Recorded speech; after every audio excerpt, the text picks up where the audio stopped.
تمام تعریفیں اس اللہ کے لیے کہ جس کا تخت اقتدار و عظمت ہمیشہ سے ہے اور ہمیشہ رہے گا۔ درود و سلام اللہ کے ان عظیم بندوں پر کہ جن سے منسوب ہو کر درود نے اتنی فضیلت پائی کہ لا شریک خود ان پر درود بھیجنے لگا۔ اور جتنے عدد اللہ کے علم میں ہیں اتنی مرتبہ لعنت ہو اس شجرہ ملونہ پر کہ جو لعنت کے لیے بنے اور لعنت ان کے لیے خلق ہوئی۔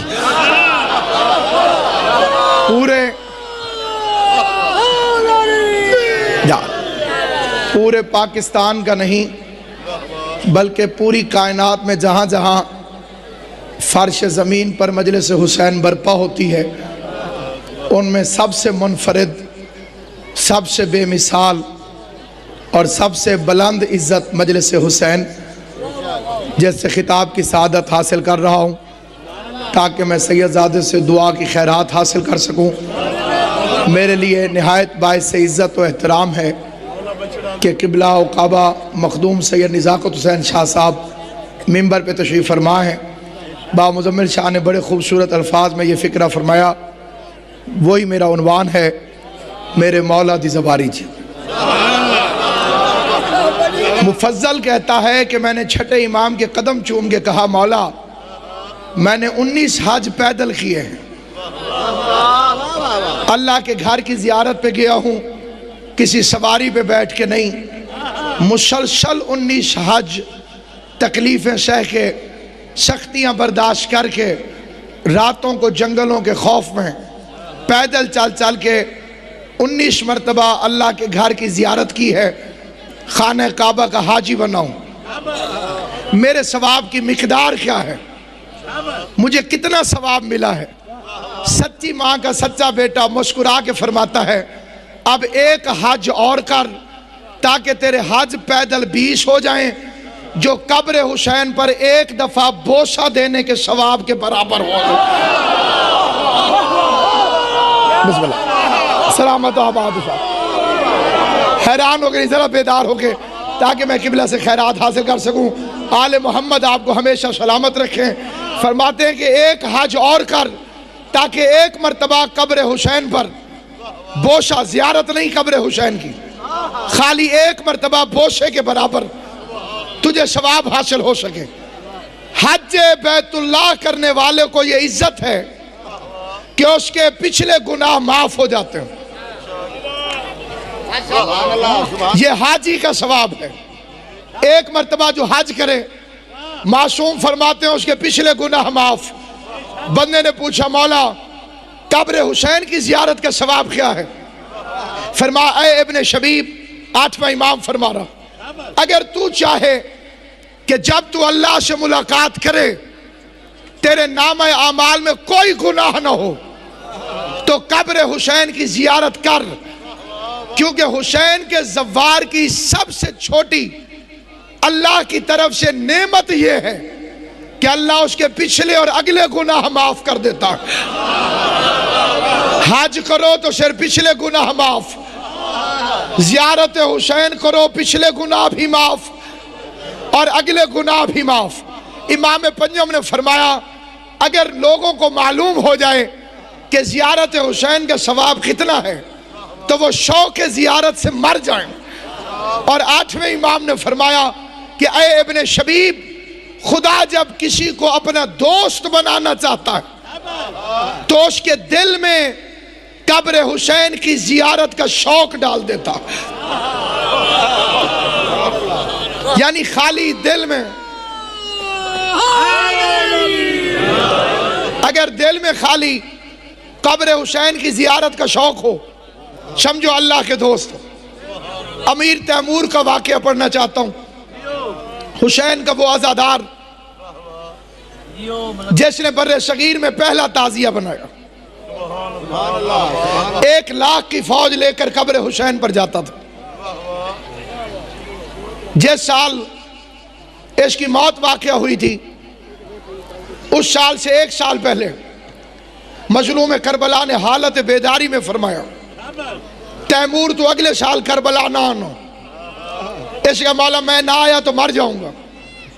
امام نے فرمایا تو ملاقات کا شوقین ہے، اگلے سال تو نہ آنا، تو تعزیہ بنا، قبر حسین کی شبیہ بنا، میں امام ہو کے وعدہ کرتا ہوں میں خود چل کے تیرے پاس آ جاؤں۔ سلامت و آباد و شاد رہے، آل محمد آپ کو آباد و شاد رکھے، جناب سید آپ کو سلامت رکھے۔ تو تعزیہ بنا، تو قبر حسین کی شبیہ بنا، میں امام ہو کے وعدہ کرتا ہوں اگلے سال میں خود تیرے پاس چل کے آؤں گا۔ اس لیے تعزیہ کو دشمنان آل محمد کہتے ہیں تیموری بدعتیں، کیونکہ اسے امام نے حکم دیا تھا کہ تو تعزیہ بنا، تو قبر حسین کی شبیہ بنا۔ سامعین گرامی قدر، اس کو امام حسین سے محبت کیسے ہوئی؟ کتاب کا نام ہے تاریخ فرشتہ، لکھنے والا ہے محمد ابن قاسم فرشتہ، مذہب شیعہ سے نہیں اہل سنت سے ہے، بہت بڑا مورخ ہے، 7 جلدوں میں اس نے تاریخ ہندوستان لکھی۔ اس میں لکھتا ہے کہ ہندوستان کے بادشاہ امیر تیمور کو ایک ایسی جڑی بوٹی کی ضرورت پیش آئی جس سے اس کے لیے دوا بننا تھی، وہ سرزمین عراق سے ملتی تھی۔ اس نے اسے لینے کے لیے اپنے خاص وزیر کو روانہ کیا۔ 2 مہینے کا عرصہ گزر گیا اور 2 مہینے تک وزیر واپس نہیں آیا۔ تیمور کے 4 نجومی تھے جنہیں 4 کونوں میں بٹھا کر یہ اپنا حساب کرواتا تھا، انہی کے فیصلے پہ لشکر بھیجتا تھا، انہی کے فیصلے پہ جنگ کرتا تھا، انہی کے فیصلے پہ صلح کرتا تھا۔ چاروں کونوں میں بٹھا کر بڑے لمبے مضمون کو اس عظیم ترین اجتماع اور امام حسین کے ذکر میں مختصر کر کے ایک پیغام کی صورت میں آپ کی خدمت میں پیش کرنا چاہتا ہوں۔ 4 نجومی 4 کونوں میں بیٹھے، اسے سوال کیا کہ بتاؤ نجومی کہاں ہے، وہ وزیر کہاں ہے؟ 4 نجومیوں نے متفقہ جواب دیا، انا للہ و انا الیہ راجعون۔ وزیر مر گیا۔ اس نے نجومیوں کی بات پہ یقین کیا۔ 1 مہینے کے بعد وہ وزیر صحیح سلامت واپس آ گیا، جس کے لیے 4 نجومیوں نے کہا تھا کہ مر گیا۔ بادشاہ نے پہلا حکم دیا ان کی گردنیں اڑاؤ، انہیں زندہ رہنے کا حق نہیں۔ کیوں؟ اس لیے کہ ان کے کہنے پہ میں ہر کام کرتا ہوں، انہوں نے تو مجھے غلط اطلاع دی، آئندہ بھی مجھے مروا دیں گے۔ یہ کہتے تھے وزیر مر گیا اور وزیر زندہ واپس آ گیا۔ سامعین گرامی، نہایت مختصر کر کے یہ فکر عرض کرتا ہوں، 4 نجومیوں کی گردنیں جھکی ہوئی تھیں، جلاد تلوار تول کے کھڑا تھا۔ جب ایک نجومی کی آواز آئی، بادشاہ تو نے مارنا ہے، ہم نے مرنا ہے، بے شک قتل کر، زندگی کی بھیک نہیں مانگتا ہوں، لیکن آخری حسرت پوری کرواؤ، مارنے سے پہلے وزیر ملواؤ، ہم وزیر سے ملنا چاہتے ہیں۔ جس کے دل میں زیارت قبر حسین کا شوق جوان ہے، میں اس کی خدمت میں فکرہ پڑھنا چاہتا ہوں، ہمیں ایک مرتبہ وزیر سے ملوا، ہم آخری حسرت لے کے جانا نہیں چاہتے۔ ایک بندہ کہتا مر گیا ہے، بات ٹھیک تھی کہ اس نے غلطی کی ہے۔ 4 نجومی بیک وقت مختلف جگہوں پہ بیٹھ کر غلط نتیجہ برآمد نہیں کر سکتے۔ ہماری حسرت ہمارے سینے سے ختم کرواؤ، ہمارے مرنے سے پہلے ایک مرتبہ وزیر ملا۔ وزیر نجومیوں کے سامنے آیا، موت اور حیات کے درمیانی مقام پر کھڑے نجومی نے روتے ہوئے اس سے پوچھا، یہ میرا آخری سوال ہے، تو پوری ذمہ داری سے جواب دے تاکہ میں مطمئن ہو کے مر جاؤں۔ کہا پوچھ؟ اس نے کہا 1 مہینہ پہلے جمعرات کے دن مغرب کے وقت تو کہاں تھا؟ جس وقت ہم حساب لگا رہے تھے کہ تو مر گیا ہے، وہ جمعرات کا دن تھا، وہ مغرب کا وقت تھا، وہ 1 مہینے پہلے کی تاریخ تھی، تو کہاں تھا؟ تھوڑی دیر سوچنے کے بعد وزیر کہتا ہے قبر حسین پر۔ نجومی دے کے کہتے بادشاہ ہمیں چھوڑ دے، ہم نے غلط نہیں کہا تھا۔ اس نے کہا تم کہتے تھے مر گیا، یہ کہتا میں کسی قبر حسین پہ تھا۔ قرآن مجید کی عزت کی قسم سنی عالم لکھتا ہے، نجومی دیکھ کے کہتے بادشاہ ہمارا حساب بتا رہا تھا کہ وزیر بہشت میں ہے۔ جسے سمجھ آئے گی وہ میرے ساتھ بولے گا ذرا۔ نیاز حسین بے شک عبادت کو 32 گھنٹے ہو چکے ہیں، بلا فاصل عبادت کو 32 گھنٹے ہو چکے ہیں، تھکنا فطرت میں شامل ہے، لیکن یاد رکھنا سامعین گرامی، اس نے کہا قیافہ کہہ رہا تھا، حساب کہہ رہا تھا کہ وزیر بہشت میں ہے، اور ہماری عقل سمجھ رہی تھی کہ بہشت صرف مرنے کے بعد ملتی ہے۔ ہمیں پتہ نہیں تھا کہ زمین پر بھی ایک بادشاہ ہے جس نے فرش کو عرش بنا دیا۔ اس نگری کی زیارت کہ جو جنگل تھا، اور بہن نے اسے محلہ بنا دیا۔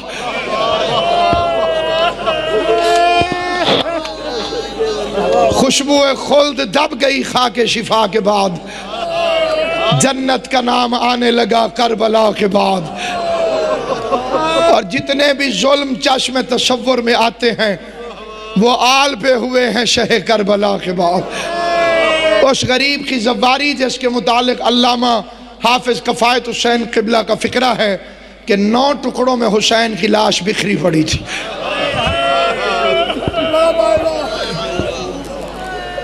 9 ٹکڑے بھی منظم نہ تھے۔ ایک لکھنؤ کے شاعر کا شعر ہے قبلہ، مجھے مولا علی کی عزت کی قسم، جہاں جہاں تک میری آواز جا رہی ہے میں 10 بستہ بڑے ادب کے ساتھ صاحبان فہم کی خدمت میں اس عظیم و شان مجلس میں وہ شعر پڑھنا چاہتا ہوں۔ کبھی وقت ملے تو اس شعر پہ سوچنا، فکرہ ذہن میں رکھنا۔ 9 ٹکڑوں میں حسین کی لاش بکھری پڑی ہے۔ امام زمان فرماتے ہیں الذی بدنہ شہکانا، وہ غریب جس کا بدن گھوڑوں کے سموں تلے کچلا گیا، جس کے گوشت کے ٹکڑے گھوڑوں کے سموں میں پھنستے چلے گئے۔ کوئی کالے برقعے والی بی بی تھی جو گھوڑوں کے ساتھ ساتھ دوڑتی تھی، سموں سے گوشت کے ٹکڑے چن چن کے کہتی تھی واہ غریب، واہ مظلومہ، واہ حسین۔ حیران ہو کر نہیں، غریب کی مجلس حیران ہو کے نہ سنا کرو۔ میر انیس فرماتے ہیں ضبط گریہ مجلس سرور میں ہو سکتا نہیں، سر جھکا کر بیٹھ مجلس میں جو رو سکتا نہیں۔ صرف رونے والوں جیسی شکل بنا کے یہ فکرہ سننا۔ ایک عجیب و غریب شعر قبلہ میں عرض میں خدمت کرنا چاہتا ہوں۔ وہ فرماتا ہے لکھنؤ کا شاعر، لاش شبیر پہ یہ سوچ رہا تھا اسلام، لاش شبیر پہ یہ سوچ رہا تھا اسلام، فائدہ کیا ہوا کافر کو مسلمان کر کے۔ اس وحشی درندے کو کلمہ پڑھانے کا کیا فائدہ ہوگا؟ دعا خیرات میں لینے کے لیے 2 فکرے پڑھتا ہوں۔ محرم کا چاند قریب ہے اور پاکستان کے حالات ٹھیک نہیں ہیں۔ میں بالخصوص التماس کروں گا بابا جی کی خدمت میں، بابا نزاکت شاہ کی خدمت میں، آغا جی کی خدمت میں، تمام ذاکرین حسین کی خدمت میں، اور ایک ایک مومن کے آگے ہاتھ جوڑ کر، کیونکہ کبھی دعا قبول نہیں ہوتی، آمین قبول ہو جاتی۔ سارے آمین کہنا۔ بی بی فاطمہ الزہرا، تیرے بچے کے رونے کا موسم قریب آ رہا، اور بی بی پاکستان کے حالات ٹھیک نہیں ہیں۔ ہم منت کر کے تیرے بچے کی مجلس میں التماس کرتے ہیں، دہشت گردوں کو نیست و نابود فرما، موسم ایسا کر دے کہ کسی عزادار کو 2 مہینے تکلیف کوئی نہ، کسی ماتمی کو کوئی تکلیف نہ۔ محرم کا چاند طلوع ہوگا، کیا کرنا ہے اس چاند کے طلوع ہونے کے بعد؟ مدینے کے لوگ کہتے ہیں ہم نے محرم کا چاند کبھی آسمان پر نہیں دیکھا تھا۔ جعفر صادق کے گھر سے رونے کی اتنی آواز آتی تھی، پہلے ہم سمجھتے تھے ان کے گھر میں کوئی مر گیا ہے، پھر جب دروازہ کھٹکھٹاتے مولا کون مر گیا، اتنا کیوں رو رہے ہیں؟ تو رو کے سید فرماتا وہ دیکھو محرم کا چاند طلوع ہو۔ آل محمد تمہیں کوئی غم نہ دے سوائے غم حسین کے۔ جو جس کو رونا نہ آئے، میں کوئی گلہ ہی نہیں، میری اوقات ہی نہیں اس وقت میں پڑھانا سیدزادے کی خیرات سمجھتا ہوں میں، لیکن ایک منت کرتا ہوں ہر بندے کے سامنے، رونا بے شک نہ ہو لیکن اپنے دل کے اندر تہیہ کر کے جانا حسین کی ماں ان گھروں کو سلامت رکھے جو محرم کا چاند دیکھ کر اپنے گھر کی چارپائیاں الٹ کر کے رکھ دیتے۔ آل محمد سلامت رکھے ان گھروں کو جن کے گھر میں محرم کا چاند طلوع ہونے کے بعد کوئی ہنسی کی بات نہیں کی جاتی۔ سلام کالے کپڑے پہننے والوں پر۔ امام رضا فرماتے ہیں قیامت والے دن ہر آنکھ روئے گی لیکن وہ آنکھ نہیں روئے گی جو دنیا میں کبھی حسین کو روئی ہوگی۔ منت کرتا ہوں حسین کا ادنا سا ذاکر سمجھ کر اس فکرے کو ساری زندگی یاد رکھنا۔ راوی کہتا ہے میں امام جعفر صادق کے گھر گیا، میرا مولا سجدے کی حالت میں، کئی بندوں کی دعائیں ہوتی ہیں، کئی بندے چٹ لکھتے ہیں، کئی بندے ذاکرین کو التماس کرتے ہیں، کئی بندے کہہ پاتے ہیں، کئی بندوں کے دل میں شرم رہ جاتی ہے۔ میری مائیں بہنیں بیٹیاں، غازی عباس کے علم کے سائے میں آؤ، عباس کے علم کے سائے میں واپس جاؤ۔ ہر ایک کے دل میں کوئی نہ کوئی دعا ہوتی ہے، کوئی نہیں جو حاجت مند نہ ہو۔ اگر کبھی ذاکر سے دعا نہ بھی منگوا سکو پھر بھی گھبرایا نہ کرو۔ میں ایک طریقہ بتاتا ہوں، تیری کوئی دعا نہیں ہوگی جو نہ مانگی جائے۔ کیسے؟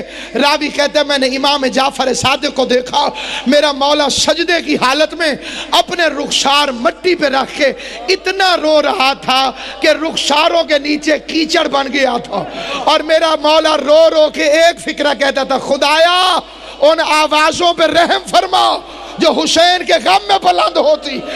اگر کبھی کوئی دعا قبول کروانی ہو اس دن اونچی آواز میں رو پڑے کرو، حسین کا بیٹا جعفر صادق خود تمہیں اپنی دعا میں شامل فرما لے گا۔ عزاداران امام مظلوم، محرم کا چاند افق عالم پہ طلوع ہو گیا۔ مومن کے گھر میں مجلس منعقد ہوتی تھی لیکن مومن کے گھر میں کوئی پیسہ نہیں تھا۔ رو کے بیوی سے کہنے لگا آج تیسرا دن ہے، میں مزدوری ڈھونڈ کر آیا ہوں، میں نے بندوں کو روک روک کے منت کی ہے، میں آدھی اجرت لوں گا، مجھ سے مزدوری کروا لو، مجھے پیسوں کی سخت ضرورت ہے، لیکن تیسرا دن ہے مجھے مزدوری نہیں ملی۔ محرم کا چاند طلوع ہو گیا ہے، حسین کے عزادار میرے گھر آئیں گے، میں اپنا کھانے کے لیے نہیں روتا، پتہ نہیں میں ماتمیوں کو کھانا کیسے کھلاؤں گا، پتہ نہیں میں حسین کے رونے والوں کو کیسے کھانا کھلاؤں گا۔ اسی فکر میں غریب نے رونا شروع کیا، یا مومنہ بیوی کندھا ہلا کے بچوں کی طرف اشارہ کر کے آواز دے کے کہتی ہے دولت گھر میں ہے تو سڑکوں پہ ڈھونڈ رہا۔